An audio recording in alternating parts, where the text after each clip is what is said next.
Je suis à vous ce soir parce que je me suis rendu compte que regarder le procès risquait de me créer des petits bobos de santé. Écouter les témoins parler allait encore plus m'énerver. Et puis, ce qui est grave, c'est que quand je regarde le procès et que je vois le président Laurent Gbagbo, je n'arrête pas de fondre en larmes. J'ai une souffrance énorme à l'intérieur de moi-même. Mon âme bat au rythme de ce que j'ai vécu en 2010 et en 2011. Toute cette souffrance qui ressurgit sur mes yeux à chaque fois que je marche, à chaque fois que je suis assis. Mais je suis choqué. Je suis très déçu de ceux qui ont porté le tri dans mon pays. Je suis très déçu de ceux à qui l'État de Côte d'Ivoire fait confiance pour sécuriser, pour protéger la vie des honnêtes citoyens. Malheureusement, c'était des fuyards et des gros plaisantins. Oui, des fuyards et des gros plaisantins à qui l'État de Côte d'Ivoire fait confiance, qui étaient bien payés, bien logés, bien nourris, bien soignés, qui avaient tout à leur disposition. Mais ils ont failli à leur mission. Ils ont préféré composer avec le diable pour décimer le peuple de Côte d'Ivoire. Ils ont préféré composer avec le diable pour faire tuer et massacrer le peuple ouai. En une seule journée, faire tuer au moins 2000 personnes. Oui, ils ont pactisé avec le diable pour faire tuer des Ivoiriens en grand nombre.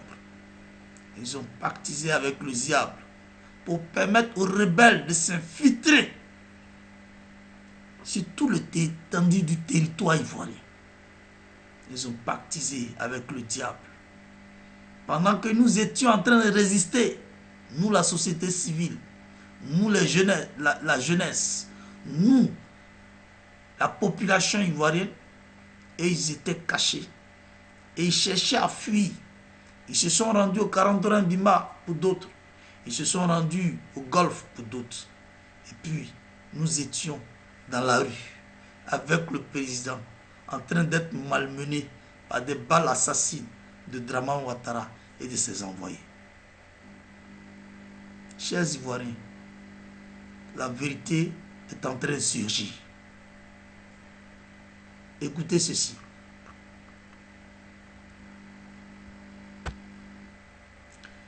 Brendou Mbia, pendant la crise post-électorale, il y a eu une réunion avec le président et les grands commandements.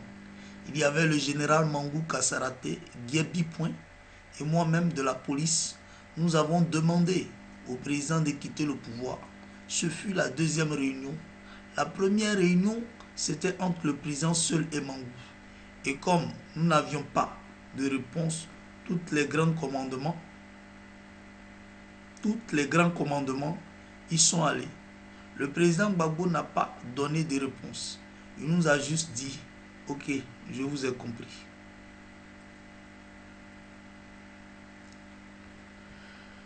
Chers camarades,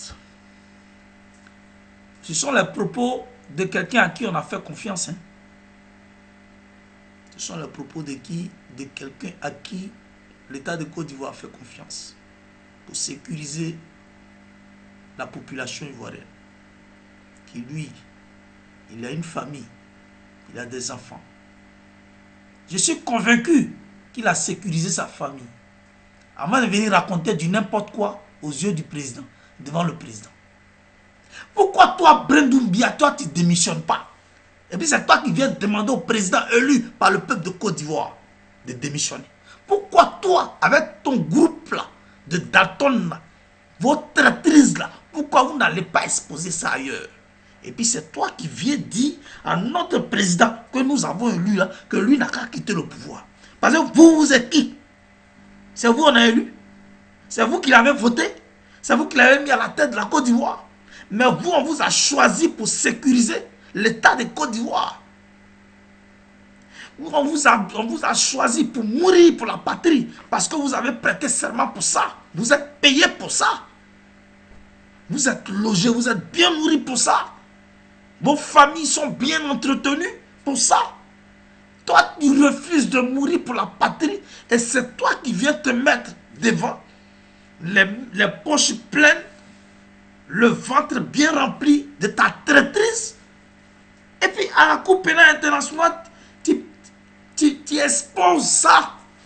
Ah bon, donc c'est vous qui avez trahi la lutte là. Sinon le peuple s'est battu.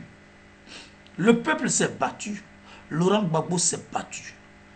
Mais la défection, c'était vous, les officiers de l'armée de Côte d'Ivoire.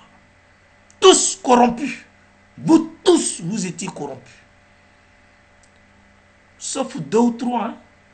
Parce que je ne parlerai pas de l'amiral Vagba Fossigno. Je ne pourrais pas parler du colonel Boniface. Je ne pourrais pas parler du commandant Abei. Je ne pourrais pas parler du commandant Seka Seka. Je ne pourrais pas parler de ceux-là. Mais vous les traîtres là, on vous connaît.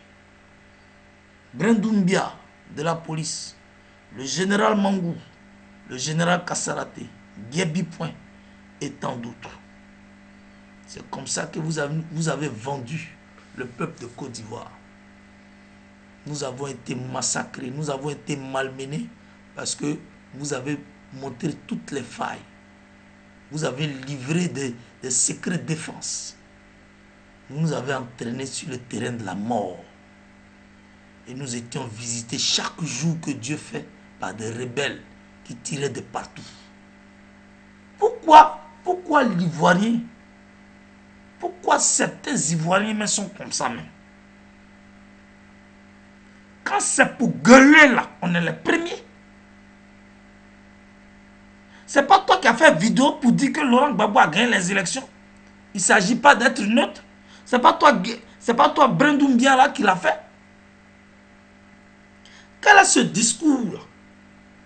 Mais comme Dieu est souverain, tu viens nous démontrer ta traîtrise vraiment. Tu as participé à la destruction de la Côte d'Ivoire. C'est toi qui es à la base de l'humiliation que nous avons vécue. Faut pas, 6 va devenir 9. Parce que si 6 est devenu 9, nous, on ne te fera rien. Mais rappelle-toi du sort qui a été réservé à Judas. C'est lui-même qui allait se pendre. Rappelle-toi aussi de la Deuxième Guerre mondiale. Ce qu'on a fait aux traîtres français. Brendumbia, moi, je suis déçu. Vraiment déçu.